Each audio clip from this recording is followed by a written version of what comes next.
Push to boost pay for the nation's lowest paid workers continues to gain a lot of momentum across the country this Labor Day. Workers are pressuring local governments to raise the minimum wage while Congress decides what it wants to do with it. Yeah, here in North Carolina, the NAACP and unions are using Labor Day as a reason to rally in Charlotte this afternoon.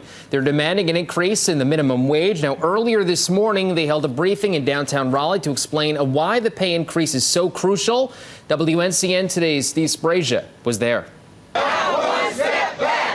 The small but vocal group wants to see the minimum wage boosted for workers here in North Carolina. The U.S. Congress is looking at increasing the minimum wage to $10 an hour, but that effort has stalled. Meanwhile, those who are making a lot less than $10 an hour say they just can't pay their bills in today's economy. The $7.25 is not doing nothing but paying a cell phone bill if you're working 2 days out of the week. What would be a good livable wage for you, a good livable minimum wage?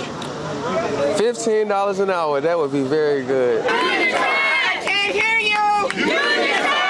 Thank you. But opponents of minimum wage argue that raising the rate at $10 an hour or more results in lost jobs as employers cut staff or automate and outsource to avoid paying those higher wages.